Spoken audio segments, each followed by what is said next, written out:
14 पे आपका स्वागत है। मैं अनजान सिंह। आज की खबरों में साइबर क्राइम जिससे देश के लाखों लोग परेशान हैं। आखिर साइबर क्राइम है क्या?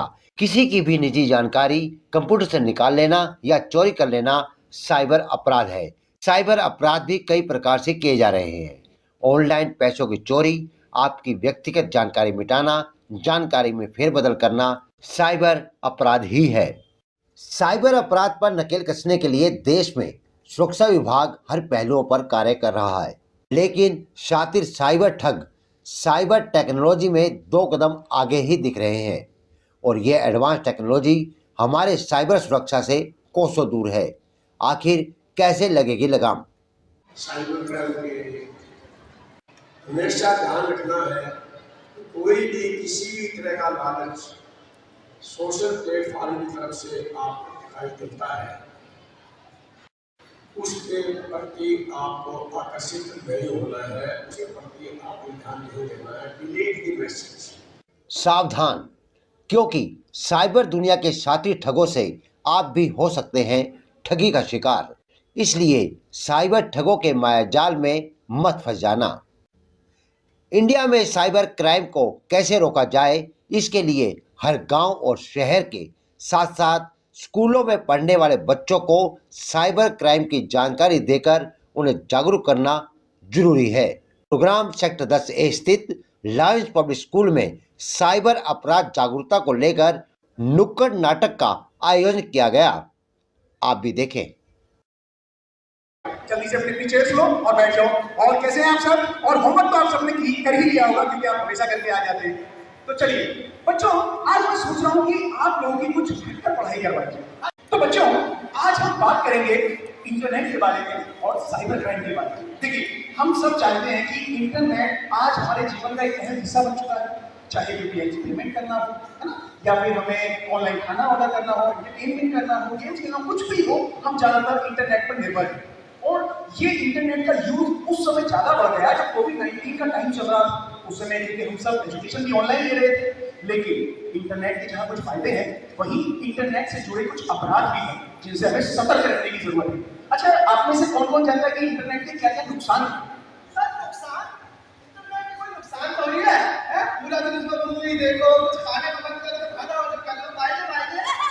अच्छा, देखो रवि, इंटरनेट को यूज करते समय हमें एक बात का बहुत खास तौर पर ध्यान रखना चाहिए कि इंटरनेट यूज करते समय हमारा जो इंटेंट है, हमारा जो इरादा है, वो सही होना चाहिए। वो इरादा इंटरनेट का सही फायदा उठाने के लिए होना चाहिए, ना कि हमारी वजह से किसी को नुकसान हो। कई बार ऐसा होता है कि इंटरनेट के माध्यम से हमारी निजी जानकारी चोरी हो जाती है, पैसों के लेन देन में हेराफेरी होती है, हमारे अकाउंट से पैसे चुरा लिए जाते हैं। कई बार हमारे पास कुछ कोड लिंक्स आते हैं, उन पे क्लिक करने की वजह से हमारा अकाउंट खाली हो जाता है और हम डर की वजह से किसी को इस बारे में बताते नहीं हैं। उसका नतीजा ये होता है कि ना तो हमें वो पैसे वापस मिल पाते हैं और वो अपराध बढ़ता ही जाता है। तो यहाँ मैं सबसे पहले आपको बताना चाहूंगा कि अगर हम में से किसी के साथ भी साइबर क्राइम होता है तो हमें घबराना नहीं, अपने पेरेंट्स को या स्कूल टीचर को जरूर बताना है। और इसके अलावा एक हेल्पलाइन नंबर हम सभी को जरूर याद रखना है। वो हेल्पलाइन नंबर है 1930। क्या नंबर है बच्चों?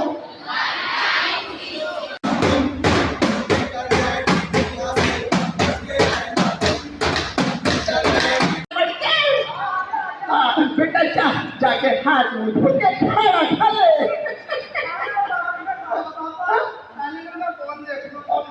अरे ठीक है बेटा, जा मम्मी का फोन जल्दी हो। मैं जरा बात कर लेता हूँ आपको, प्लीज। बेटा रवि, मुझे एक बात बताओ, तुमने ऐसा क्यों किया? सर, ये मुझे बार-बार कुछ चिढ़ाती है। बच्चों, हमारे आपस में एक दूसरे से मतभेद हो सकते हैं।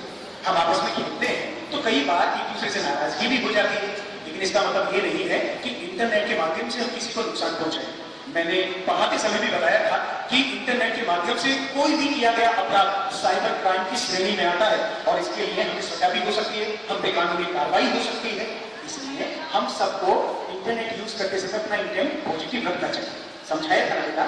अच्छा ये बताओ, इसके अलावा तुमने और कुछ तो नहीं किया ना? वो कल जब मैं गेम खेल रहा था तो पापा के फोन पे लिंक आया, मैंने क्लिक कर 30,000 क्या? और तुमने इस बारे में अपने पिताजी को बताया? मैं डर गया था। देखो बेटा, हमें ऐसी स्थिति में घबराना नहीं, कभी भी अगर इंटरनेट से संबंधित हमारे साथ कोई अपराध हो रहा है तो सबसे पहले अपने माता पिता को या फिर स्कूल टीचर को जरूर बताएं। और हेल्पलाइन नंबर याद है ना जो मैंने बताया था साइबर सेल का, क्या नंबर है? अब ये बताओ दोबारा ऐसी गलती तो नहीं करोगे? नहीं सर, कभी नहीं करूँगा।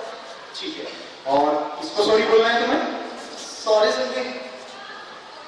ठीक है, अब अपनी नाराजगी खत्म कीजिए और बेटा वो जो आपकी पोस्ट थी ना वो साइबर क्राइम द्वारा हटा दी गई है। अब आपको ऐसा कोई मैसेज नहीं आएगा। तो मुझे उम्मीद है कि हमारी बच्चों की तरह आप भी सतर्क रहेंगे। कोई भी ऑनलाइन फ्रॉड का लिंक आता है तो उस पर आप क्लिक नहीं करेंगे। आपके साथ अगर कोई साइबर क्राइम होता है तो अपने पेरेंट्स को, अपने टीचर्स को जरूर बताएंगे या फिर हेल्पलाइन नंबर 1930 पर कॉल करेंगे ना सभी।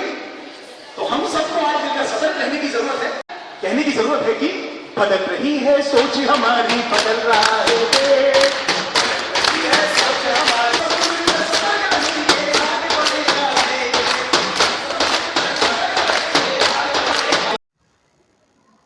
सर साइबर क्राइम आज हमारे देश की बहुत बड़ी समस्या है, जिसको सोल्व करने में साइबर क्राइम जो विभाग है वो भी कभी कभी असमर्थ हो जाता है।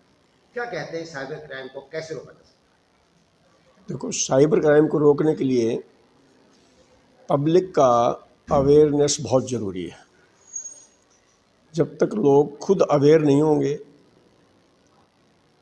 उसके बारे में, जो पॉइंट्स हैं, आपका फिशिंग है या एक जैसे मैंने बताया था ग्रीड है कि भाई आप शॉर्टकट से जो मतलब है कि जो मन में लोगों का बना हुआ है कि भाई इतने पैसे दो, इतने देंगे, वो सब चीज़ें आपने छोड़नी पड़ेंगी।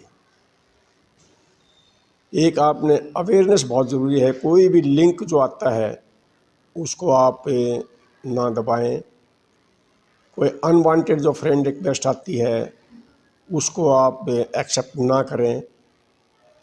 कई बार झूठे इंस्टाग्राम पर आकर के लोगों के वो आ जाते हैं, उसकी एक आपको अपने दिमाग से एक परख होनी चाहिए। जब तक आपकी एक डेप्थ की थिंकिंग नहीं होगी साइबर क्राइम के बारे में तब तक आप उसमें you will fall prey to it. देखिए आजकल कई ऐसे ऐप्स हैं जो या कुछ ऐसे प्रोडक्ट हैं जो वो फोन करते हैं और आदमी की डिमांड भी होती है, वो फिर जिस तरह से उसको गुमराह करते हैं, वो ओटीपी मांगते हैं, कुछ मांगते हैं, तो आदमी कहीं ना कहीं उनकी जाल में फंसता है। हाँ। तो कैसे ना फंसे? उसके लिए देखो ऐसा है, जब भी कोई इस तरह का कोई ऐप आता है, आपके पास मैसेज आता है, तो उसको ज़्यादा से ज़्यादा आप उसको रोकें पहले बात, उसके बाद में सोचें कट करके। कोई भी चीज़ मैंने बताया ऐसे कोई भी चीज़ मुफ्त में आपको नहीं मिल सकती। जो सरकार की स्कीम है, जिस दिन सरकार की स्कीम लागू होती है, हमारे आज लागू कोई सरकार स्कीम करती है, 2 दिन के बाद में उस पे ही फ्रॉड करना शुरू कर देते हैं और लोग समझते हैं कि भाई ये स्कीम आई है, सरकार की स्कीम है, ये फेयर है। कई बार जैसे हेल्थ की स्कीम आती है, आयुष्मान कार्ड की स्कीम आती है, आपके 4 बंदे गले में स्टेथोस्कोप निकाल लगा करके चले जाते हैं कि जी आपका आयुष्मान कार्ड बनाना है, आप बताइए ये दें ये दें ये दें। तो उनको पता होना चाहिए, अवेयरनेस होनी चाहिए भाई आयुष्मान कार्ड जाके किसी ऑथराइज जो प्लेस है, हॉस्पिटल है या जो सरकार ने एक प्लेसेस मुकर्रर कर रखे हैं, सोशल प्लेटफार्म मुकर्रर कर रखे हैं, वहाँ जा कर के आप करवा सकते हो। तो इतनी अवेयरनेस उनको आनी चाहिए। लेकिन सर सबसे बड़ी प्रॉब्लम ये है कि जो एक डाटा बाजार का जो एक माफिया है, हाँ, वो सक्रिय है, बिल्कुल। जिसके माध्यम से पूरा एक क्राइम खेला जाता है। अब आदमी कहाँ तक रुको कि बच्चों का स्कूल में एडमिशन के लिए सर्टिफिकेट देना या कहीं फोटोकॉपी कराना, कई जगह ये डॉक्यूमेंट निकलते हैं और लीक हो जाते हैं, बिल्कुल तो उनके तक पहुँचते हैं और वो पूरा डाटा कहीं ना कहीं बिकता है और आगे बिकता रहता वो है। हमारी जो मनोस्थिति जो है, जो भी जो शॉर्टकट रास्ते से पैसा कमाना चाहते हैं, those who are not sincere to their organization. कोई कॉर्पोरेट हाउस है जहां उनका एक स्टोरेज डाटा है कंपनी का, कस्टमर का लगा लें, किसी का लगा लें, अगर आप में एक ऑनेस्टी नहीं है आपके एम्प्लॉई में, अगर वो लीक करता है, कंपनी एक्शन ले सकती है, पुलिस एक्शन ले सकती है, वो तो बाद की बातें हैं। वो चोरी से डाटा चोरी, मान लिया अगर बैंक से नंबर आया है, आपको ये कैसे पता लगता है उनको कि आपने लोन की ज़रूरत है? यानी कि लोन की ज़रूरत किसी एजेंट को कैसे पता लगती है? क्योंकि आपने किसी एजेंट से बात की होगी, किसी बैंक में गए होंगे, वहाँ 4 आदमी बैठे होंगे, उन्होंने ही तो किसी को बताया है कि भाई ही नीड्स लोन। क्या साइबर विभाग को ऐसे डिपार्टमेंट के खिलाफ कार्रवाई करनी चाहिए जहाँ से फोन आते हैं या बैंक से आते हैं या अलग विभाग से आते हैं, क्योंकि उनके पास ये पूछताछ की जाए कि आखिर वो फोन नंबर आया कहाँ से। देखो ऐसा है, government is trying to do its best regarding the operation of these types of apps. International meeting हुई थी, वहाँ भी हमारे प्राइम मिनिस्टर ने यही कहा कि भाई इसके ऊपर कोई अंकुश लगाओ, वर्ल्ड वाइज कोई अंकुश लगाओ सभी ऐप्स के ऊपर, अदरवाइज तो ये मीनेज फैलता जा रहा है। अभी जैसे चाइना के बारे में जैसे एडवर्टीजमेंट कर रहे 3-4 आदमी को अरेस्ट भी किया है, तो इस तरह के इंसिडेंट होते हैं, सरकार भी परेशान है, जनता भी परेशान है। सबसे बड़ी प्रॉब्लम है कि आज हमारे देश के अंदर प्रतिदिन करीबन 2 से 3 करोड़ रुपया साइबर ठगी क्या होता है, उससे भी ज़्यादा बल्कि। तो आखिर इस पर कंट्रोल करेंगे कितना आदमी, क्योंकि जागरूकता इतनी है नहीं, खासतौर पे ATM कार्ड या मोबाइल हर एक गांव में भी है और शहरों में भी है। गांव की जनता इतनी शिक्षित नहीं है बिल्कुल। और जहाँ से जहाँ वो कहीं ना कहीं रुकता है, तो इसको कैसे लगाऊं? देखो इसमें तो यही है कि जब तक वो अवेयरनेस नहीं आएगी, सरकार उसमें ज़्यादा कुछ नहीं कर पाएगी। जैसे अभी NGOs हैं, सरकार है, वो तो आपको गाइड ही कर सकते हैं, please don't do like this, रोज़ाना मैसेज आते हैं और अगले दिन फिर वो इसके शिकार हो जाते हैं। एक हमारे को जो लोकल न्यूज़पेपर है ना, हिंदी के या किसी भी प्रादेशिक भाषा के, वो हमने पढ़ने चाहिए, उनमें रिपोर्ट होते हैं केसेस कैसे कैसे वो करते हैं। हम मान लिया इंग्लिश के अखबार में नेशनल इंटरनेशनल अखबार पढ़ते हैं, उनमें क्राइम रिपोर्ट नहीं होते। Internet password and email and confidential information of banks. So please be very careful when you are sharing. Do not share your confidential information with anyone. Okay? Thank you and have a great day. Same type of mistakes I can expect from you. Thank you everyone. Thank you sir. Thank you ma'am. Thank you children. Gurugram से cameraman Pawan Sharma के साथ रोशन भारद्वाज, हस्तक्षेप news. हमारे हस्तक्षेप news.in को subscribe करना ना भूलें। हम फिर मिलेंगे एक नई खबर के साथ, तब तक के लिए नमस्कार।